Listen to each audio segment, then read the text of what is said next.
In this tutorial I'm going to show you how to connect one object to another with different shapes. I posted this earlier. Here's the one that I started with, is with a cube in the center, and I added a cone, then a sphere and a cylinder. And it's just like I come down, you can see I fixed it a little bit better, a little bit more uniform. And like I said, the cube was my starting point, then I went around and add these to it. So let me show you how this is done. So let's go ahead and start Hexagon here, and we're going to go ahead and bring a cube out. And we're going to go ahead and tessellate this to any number you prefer. So I'm going to just select 3 here, and I'm going to go in the correct view mode here, or the front view mode. So I just want to tip this a little bit. Now what I want to do is I want to find out how many points across the top here that it's on this cube. And as soon as this thing quits jumping around, I may be able to do it. So I could count the points if I wanted to, but if I was to loop this, it will not loop all the way around, so I need to kind of select each corner for this to loop all the way around. And instead of me counting it real quick, just in case I have a bunch up here, I can just go to edit, copy, and edit, paste. And then I'm going to look over in the properties, and it's going to tell me how many points I got over here on the right hand side.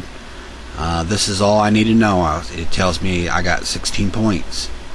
So we'll just go ahead and hide this curve and lock it. Remember, it was 16 points. Now I'm going to strap a cylinder to this cube here. Now I could use a circle line here to add to this cube and extrude it, as long as it had 16 points also. But we're not going to use that one. We're just going to go ahead and start with a cylinder over here.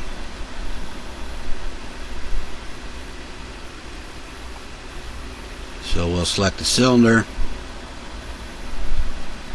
and we'll select about right here, and we're going to put it about equal height as the cube here. Now we got some options over here. As you can see, it says points. Now the points are going to be around the top and the bottom. It's going around the cylinder there. So if I kick it up, as you can see, it increases. I want to stop at 16. Alright, now let me go into the front view mode. I want to kind of keep this kind of uniform. As you can see, the cube has got 1, 2, 3, 4 polygons going down. So I need to go to my selection here, and you'd think it'd be 4, but actually it's just 5 on this. So you can kind of compare it to the C right there. And I'm going to go ahead and cap this bottom here and validate it.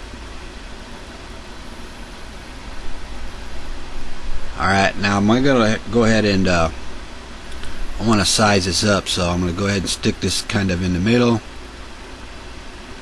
and I'm going to bring this up, and I want to look at the top view mode on this, make sure everything's all looking good, and we'll go ahead and bring this over.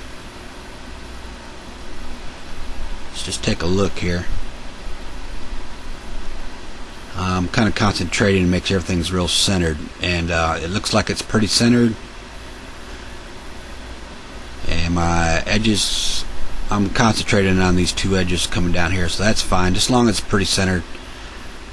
You could get real accurate if I wanted to. Let's say, let me go into the top view mode here, and if you look at the parameters and the position here, if I was to select this one here and copy it and select the cube, well, better yet, what I could do is I'll just take this top one here, and I'll just set them all to 0 just to make sure everything's centered.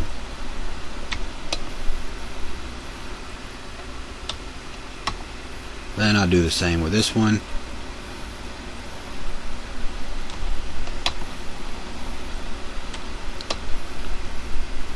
Didn't have to go this far, just want to make sure we're going to get a perfect match here. And I'll bring this back up. And we're going to make sure Now you can see this is pretty center here, so the top view mode again. Now that is dead center. I could have just eyeballed it, but what the hey. So I'm going to go ahead and bring this I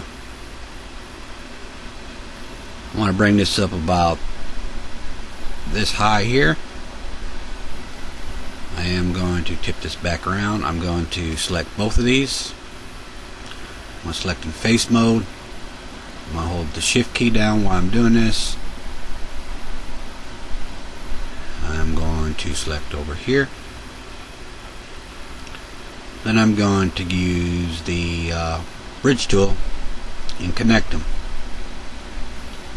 As you can now see that I got a nice edge flow from one object was one different shape, and I had another one in a different shape. And now I want to go ahead and I want to make this a little add a little fake thickness here, so I'll loop this, and I'm going to make this kind of a hard edge, so you might want to pay attention how I do this. I'm going to hold the control key down, and I'm going to keep it held down. I'm just going to click in here and drag in just a little bit. I'm going to let off the mouse button. It's all free-handed, but the control key is still held down. Then I'm going to drag in again.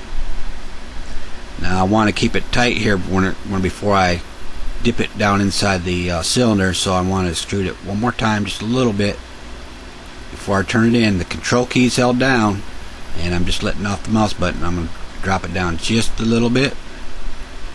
Let off the left mouse button. It'll draw another edge all the way around it. And I'm going to do this one more time, and on this last one I'm just going to scale it outwards. That way we won't see it very much when we subdivide it.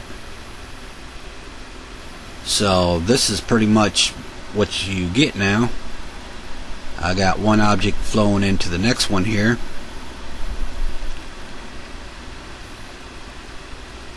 And it's got a nice, very smooth shape. And it's all contoured and good topology to it. If I wanted to go one step further and kind of equal out these polygons, I can go ahead and use the slice tool. Here's the big gap here. I want to hold the shift key down to get the center and click. Then I want to go the one above it and hold the shift key down and click, and go the one below it and click. And we'll go ahead and validate that. So it's pretty much all good and uniform. Thank you very much.